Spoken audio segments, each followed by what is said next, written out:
Dude, can I take a sidebar here for a second? Please, sidebar. That's funny. No pun intended. What the who is this friggin' fargin' icehole Yuval Noah Harari? Dude, here's the thing. He's what's Who is this? I'll tell you who he is. He's considered a quote unquote, and I'm using quote unquote, public intellectual in Israel. He is a professor at Hebrew U. Well, this guy looks like borderline personality. This is the guy who should be taking meds. Oh yeah, he should be in a straitjacket. So let me read to you about this guy. He's a public intellectual, historian, and professor in the Department of History of Hebrew U, Jerusalem. He's the author of the popular science bestseller *Sapiens: A Brief History of Humankind*. It was a big seller, and *Homo Deus: A Brief History of Tomorrow*, and *21 Lessons for the 21st Century* in 2018. His writings examine free will, consciousness, intelligence, happiness, and suffering. Harari writes about the cognitive revolution occurring roughly 70,000 years ago when Homo sapiens, we can actually talk about this in the context of like Adam and Chava, when Homo sapiens supplanted the rival Neanderthals and other species of genus Homo, developed language skills and structured societies, and ascended as apex predators, aided by the agricultural revolution, accelerated by scientific revolution, which have allowed humans to approach near mastery over their environment. So basically he's one of these people, like that we're like God, basically.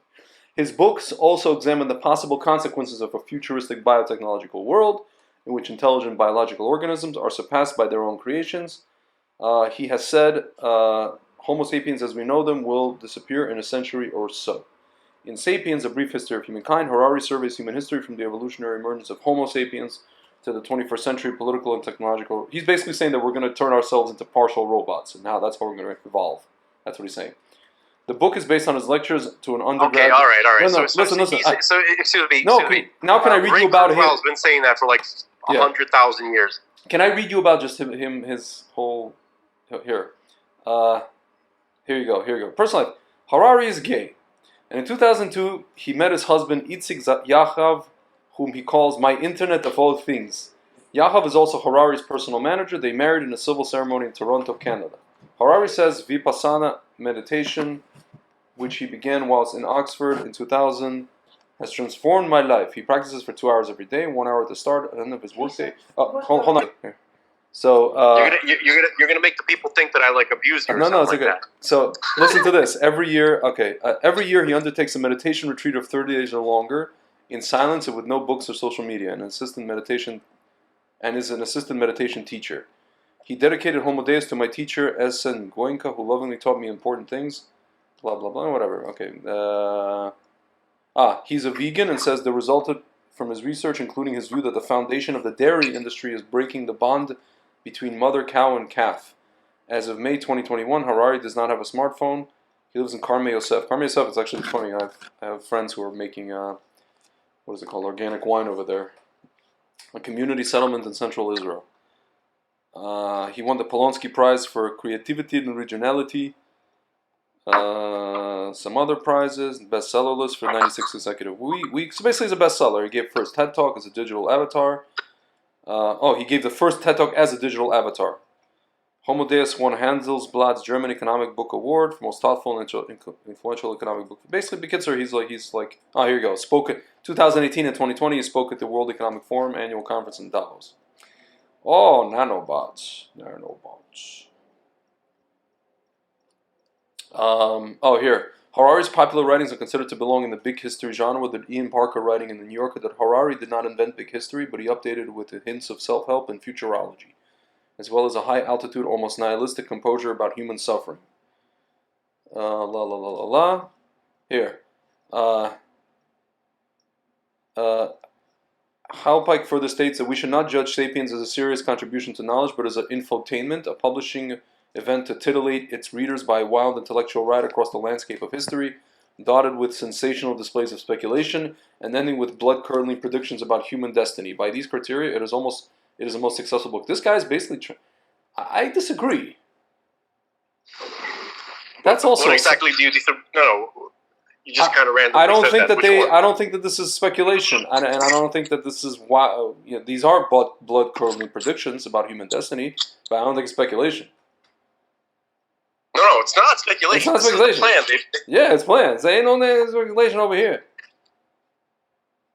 Like, Dude, can I like can I seriously? I want to put into doubt his pedigree as a Jew. mm-hmm.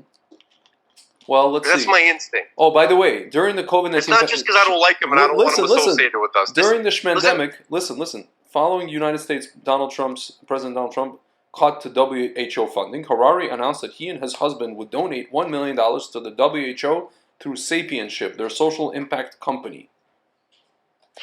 But who are his parents? You're asking about his whatever. His parents are. Can I say something? Shlomo and Penina Harari. No. Back up. Okay. Have you heard this name Yuval before? Yes, I have many times. Yuval is a very common Israeli name. I wouldn't call it common. Okay. I've heard it. I've heard it, but it's not common. Okay. But this guy might actually be the original Yuval. All right, he was mentioned once in the Torah. Okay. And he's a descendant of Cain. His father is Lamech. And who was he? And who? And Cain, basically Cain's bloodline was essentially cut off. Let's read. Yuval is known from his appearance in Genesis. Describes him as a descendant of Cain and son of Lamech and Adah. He is also the brother of Yaval and half-brother of Tubal Cain and Naamah. Genesis credits him as the forefather of certain instruments, the kinnor, and the ugav. These are the instruments played in the Beit HaMikdash. Translations of these varies depending on the edition. Ancestor also played the lyre and the pipe. Father of all such handle and harp and organ. Father of all who played string instruments and pipes. Yeah, I'm not sure why it says Christians regard him that. It says that in the text. It says that right in the verse. No, it's not. Yeah. So what's the?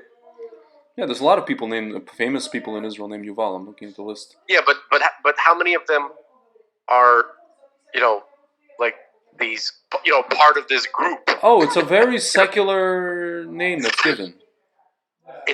There's no such thing as secular. I'm saying it's a name given by secular Jews in Israel, which I find interesting. I understand, like Yuval, Nimrod, all these. Kind of stuff. It's a bunch of it's Israelis. They tried to Israelify. There was this whole mission to Israelify, and they took a lot from the Tanakh. That's why, by the way. But see, it doesn't make sense.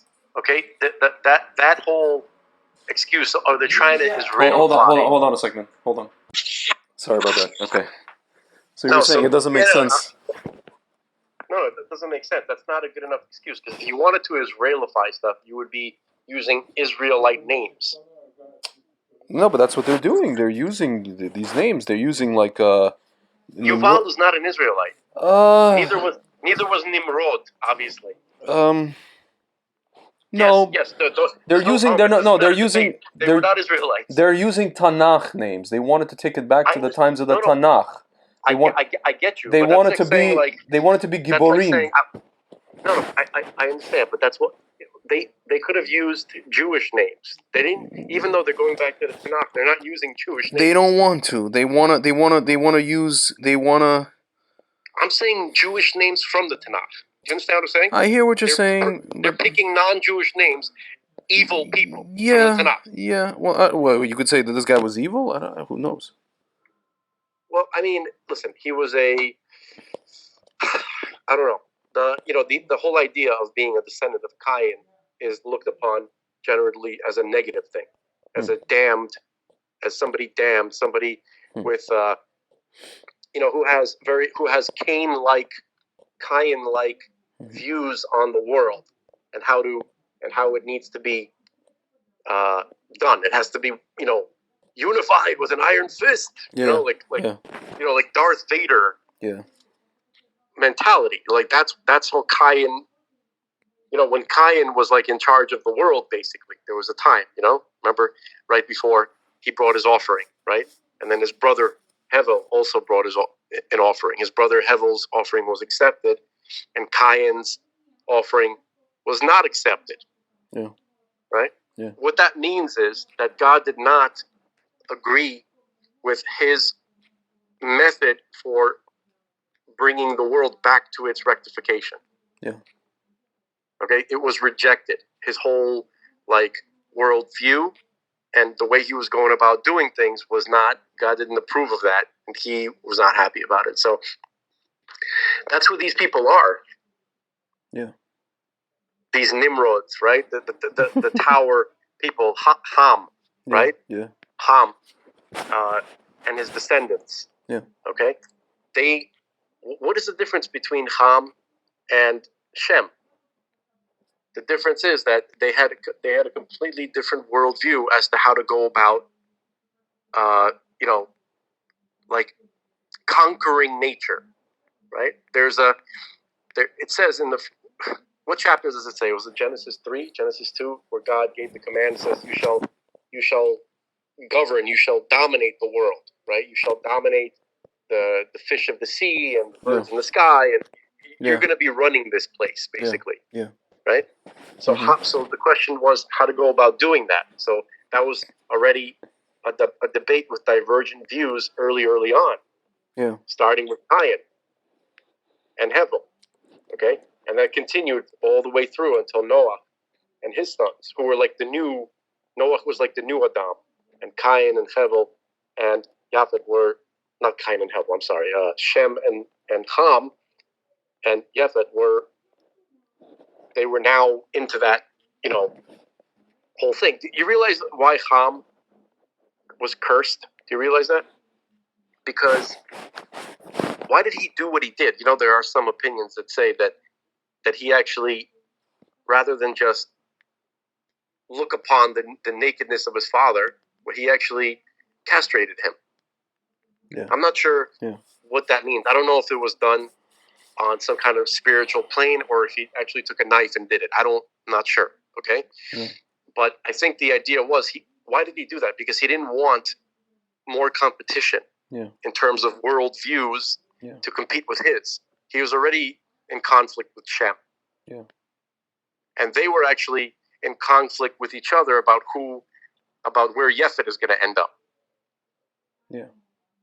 Okay? So so this is and the Egyptians, right?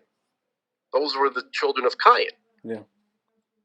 And so were the Canaanites. But we're talking about right now. We're talking about the Egyptians, that they were obviously building an empire. They were the most advanced society in terms of agriculture, in terms of just living, right? They were technologically speaking, okay, and so Paro, he wanted to. He understood how important Shem was, but he felt that Shem needed to be controlled because you can't get rid of him. He's too valuable, right? But you need it. But it has to be under the domination of Ham. And so if Ham would just let Shem, if Shem would just let Ham take over and use Shem's resources, then the world can reach its rectification. That was Paro in a nutshell. Do you understand? That's why he wouldn't let them go. Let my people go. No, he goes, no, we're doing a project here. It's too important. It's not. He wasn't just some stubborn prick. Yeah. He's like, no, we got to hold on to the Jews. They bring the energy that we need to continue this. If we don't have them, we don't have the fuel to continue this empire expansion, this conquest of wild nature. Can I read to you about Yuval? There was an article about him in the New Yorker magazine. This is from, when was this? 2020. At lunch, Penina Harari, that's his mom, recalled the moment when Yuval's two older sisters reported to her that Yuval had taught himself to read. He was 3, not more than 4. Yuval smiled. I think more like 4 or 5. She described the time he wrote a school essay and then rewrote it to make it less sophisticated. He told her that nobody would have understood the first draft. From the age of 8, Harari attended a school for bright students, 2 bus rides away from his family's house in Kiryat Ata. Yuval's father, who died in 2010, was born on a kibbutz and maintained a lifelong skepticism about socialism. His work, a state-employed armaments engineer, was classified. By the standards of the town, Harari household was bourgeois and bookish. The young Yuval had taste for grand designs. He has said, "I promised myself that when I grew up I would not get bogged down in the mundane troubles of daily life, but would do my best to understand the big picture." In the backyard, he spent months digging a very deep hole. It was never filled in, and sometimes it became a pond. He built out of wood blocks and formica tiles a huge map of Europe on which he played war games of his own invention. Harari told me that during his adolescence, against the backdrop of the First Intifada, he went through a period when he was, quote, a kind of stereotypical right-wing nationalist. He recalled his mindset. Quote, "Israel as a nation is the most important thing in the world, and obviously we're right about everything, and the whole world doesn't understand us and hates us, so we have to be strong and defend ourselves." He laughed, the usual stuff. So basically he's like laughing at himself for those thoughts. Yeah. Piece of garbage. He deferred his compulsory military service through a program for high-achieving students. The service was never completed because of an undisclosed health problem. It wasn't something catastrophic, he said. "I'm still here." When he began college at Hebrew U, hold on a second, man. I'm sorry. Dude, you keep cutting off. No. Can you hear me? Yeah, because somebody's trying to call me on WhatsApp.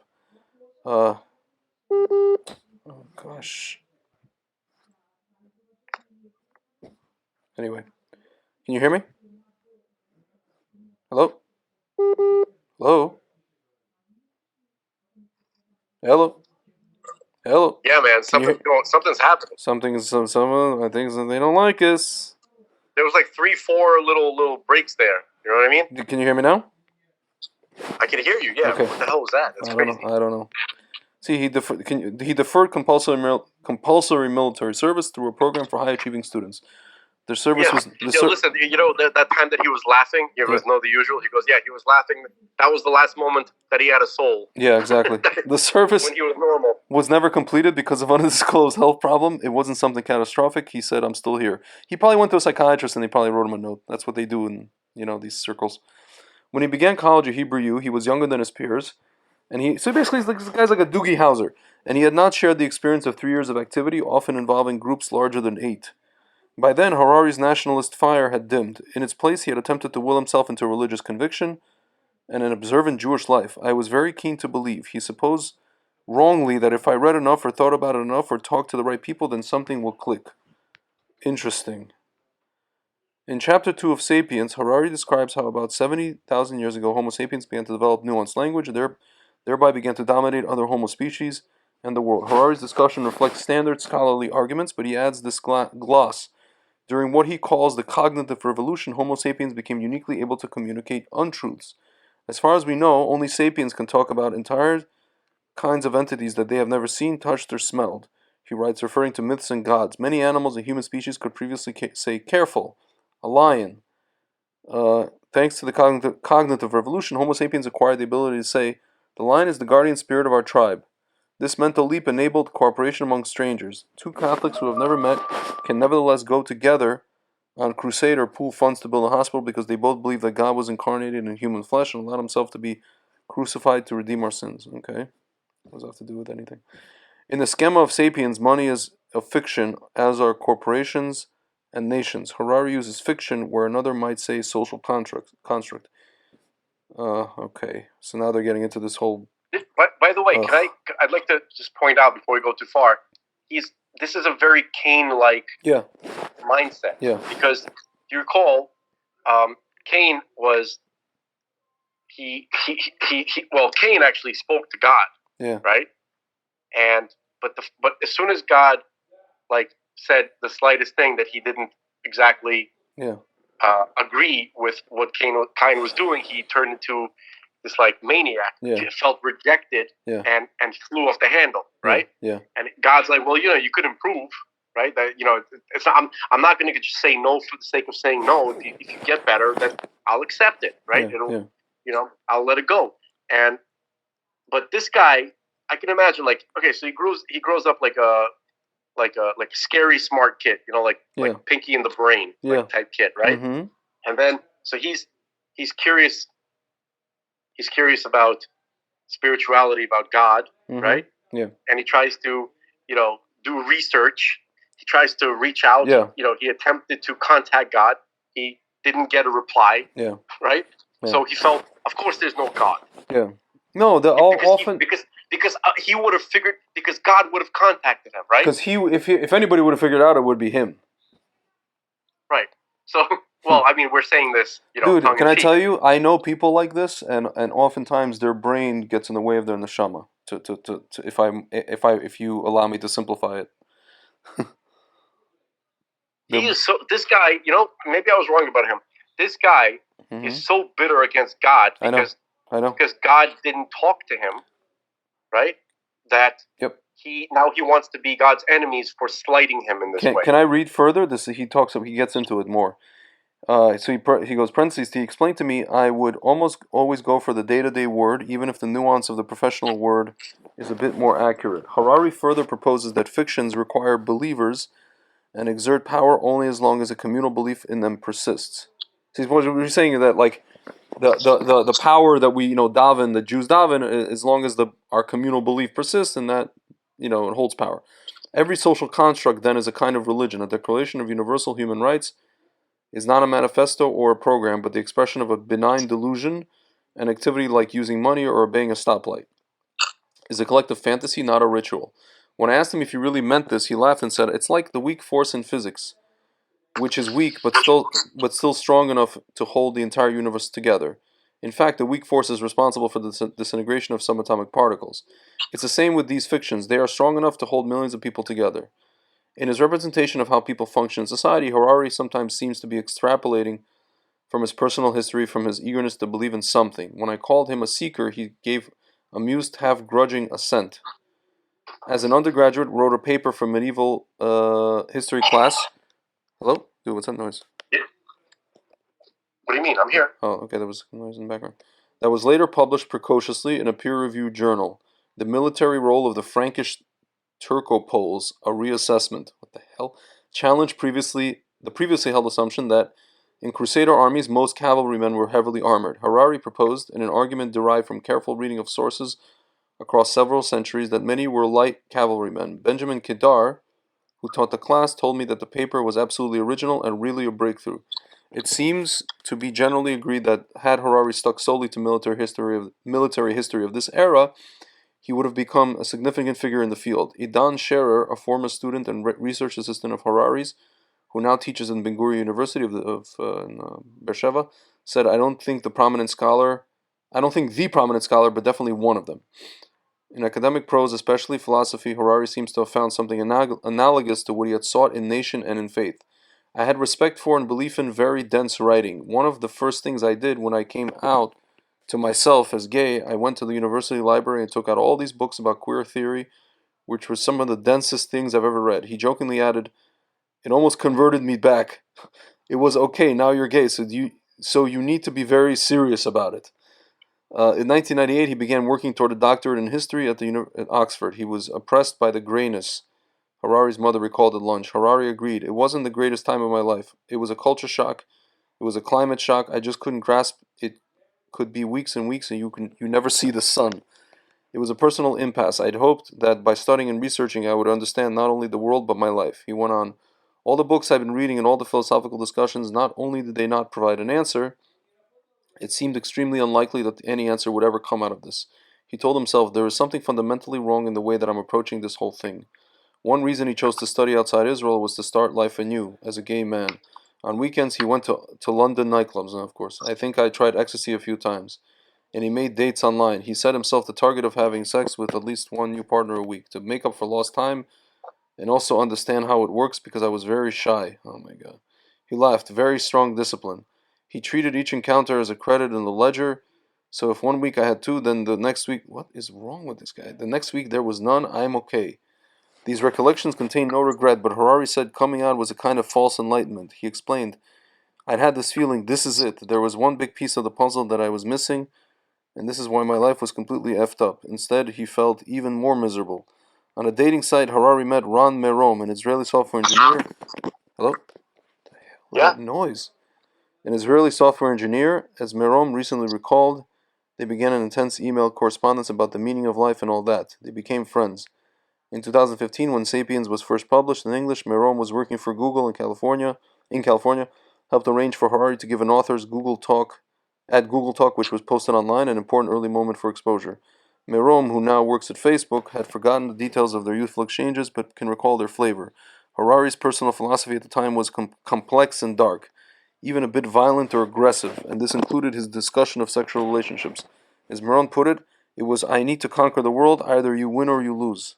Dude, this guy is whacked out of his mind. Merom had just begun going on meditation retreats. He told Harari, it sounds like you're looking for something, and Vipassana might be it. In 2000, when Harari was midway through his thesis, a study of how Renaissance military memoirists described their experiences of war, he took a bus to a meditation center in the west of England. 10 days later, Harari wrote to Amir Fink, a friend in Israel. Fink, who now works as an environmentalist, told me that Harari had quoted giddily the theme song of Pinocchio, TV show once beloved in Israel. Good morning, world. I'm now freed from my strings. I'm a real boy. At the retreat, Harari was told that he should do nothing but notice his breath in and out and notice whenever his mind wandered. This, Harari has written, was the most important thing anybody had ever told me. Stephen Gunn, an Oxford historian and Harari's doctoral advisor, recently recalled the moment. I sort of did my best supervisorial thing. Are you sure you're not getting mixed up in a cult? So far as I could tell, he wasn't being drawn into anything he didn't want to be drawn into. On a drive with Yahav and Harari from their home to Jerusalem, I asked if it was fair to think of Sapiens as an attempt to transmit Buddhist principles not just through its references to meditation and to the possibility of finding serenity and self-knowledge, but through its narrative shape. The story of Sapiens echoes the Buddha's basic realities, quote-unquote, constant change, no enduring essence, the inevitability of suffering. Yes, to some extent, Harari said. It's definitely not a conscious project. It's not, okay, now I believe in these three principles and now I need to convince the world, but I can't state it directly because this would be a missionary thing. Rather, he said, Greg, you know what the problem is with what you're reading? Yeah. This is a controlled narrative. Of course it is. Of course it is. So the only way we could we have to read between the lines. We have to read between the lines. And not do the intended damage is to actually stop and analyze these psychotic statements. Yeah. No. It's that's what I want to do. That's why I'm reading this. No, I'm just saying it might be hard to go back and to address them all. Rather, you know what I mean? Like, by the way, can I mention one more thing that he writes? He says about the Arab-Israeli conflict. Just sure. one here. He's talking about how they're driving to the Mount Scopus campus of Hebrew U. He says there was a panoramic view of the old city and Temple Mount. Harari recalled his return to the university from Oxford in 2001 during the Second Intifada. The university is surrounded by Arab neighborhoods that he's never visited. In the car, he had been talking about current conditions in Israel. In recent years, he had said, many, if not most, Israelis simply lost the motivation to solve the conflict, especially because Israel has managed to control it so efficiently. Harari told me that as a historian, he had to dispute the assumption that an occupation can't last for decades, for centuries. It can, and new surveillance technologies can enable oppression with almost no killing. Harari saw no alternative other than to wait for history to work its magic, a war, a catastrophe. With a dry laugh, he said, Israel, Hezbollah, Hamas, Iran, a couple thousand people die, something. This can break the mental deadlock. What a psycho. What a fucking psycho. No, I mean, this is literally like, this sounds like evil genius talk. Not an evil genius. This is not really. It's like an origin story. It's a Marvel origin story. It's not, but no, but there's not a lot of I'm not hearing a lot of intelligence. I'm not hearing a lot of deep or critical thinking. I know. I'm hearing about insanity being indulged. Yeah, of course.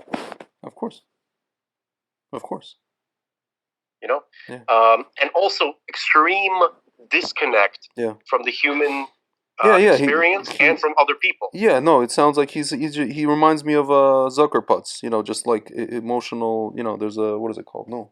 This guy has. He has issues. He has issues. Serious issues. Not just that. I mean, he's autistic. Yeah. He's deeply unwell, an autistic person, an idiot savant, you could say. Yeah.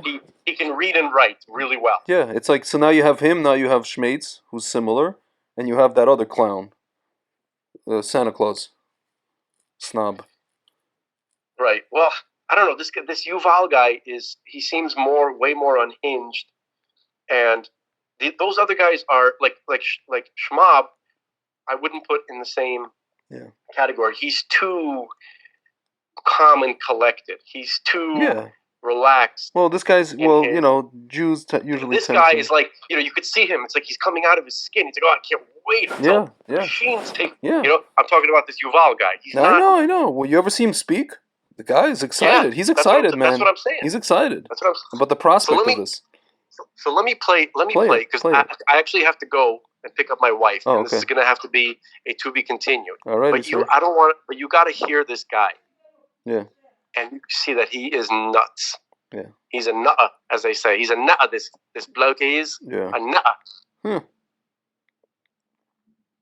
He's a creeper. Oh yeah. A nutter. Big time. Maybe if I say it more, it'll get funnier. No, it won't. No, he's a nutter. He's a nutter. This guy's a nutter. Come on.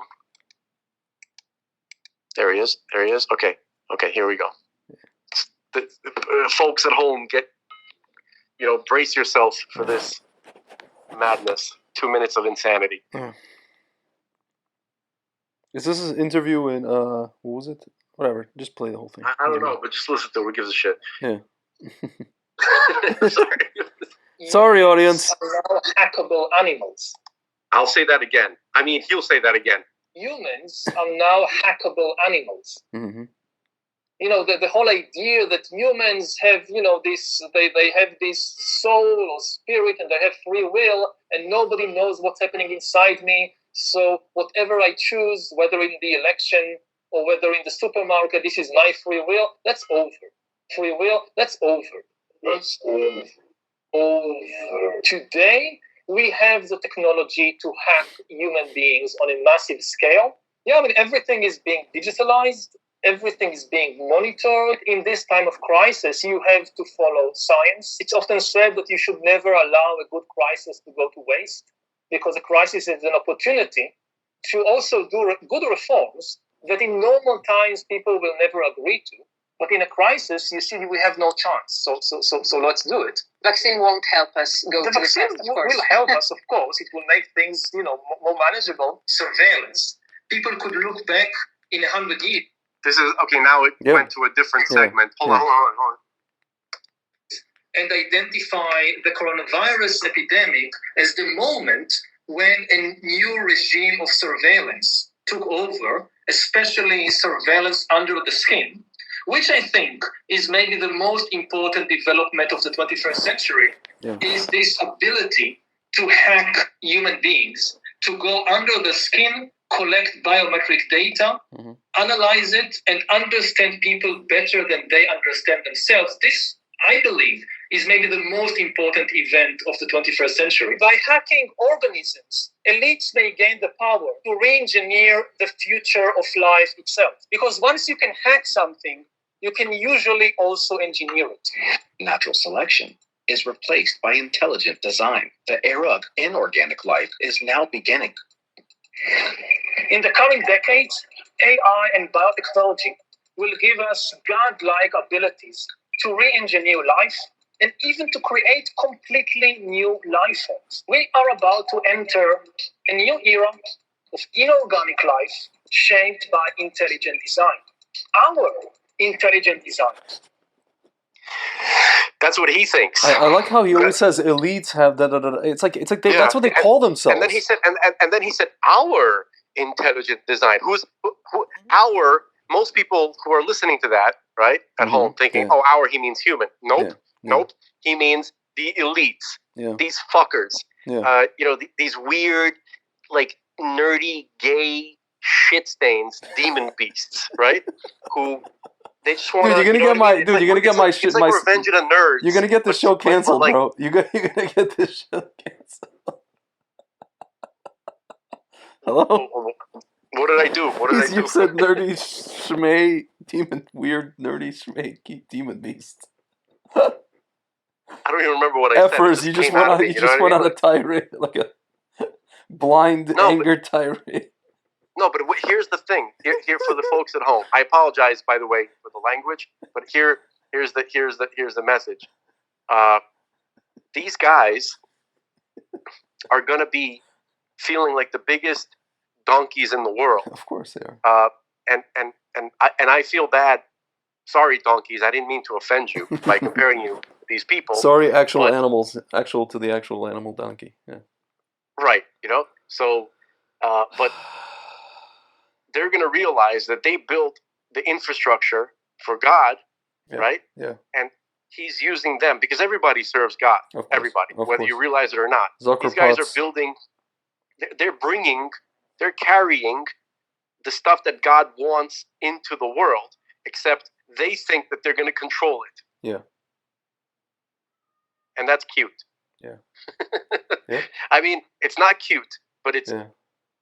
it's cute. It's like it's not even a flick. Yeah. Like when God's okay, pink. Yeah. You know what I mean?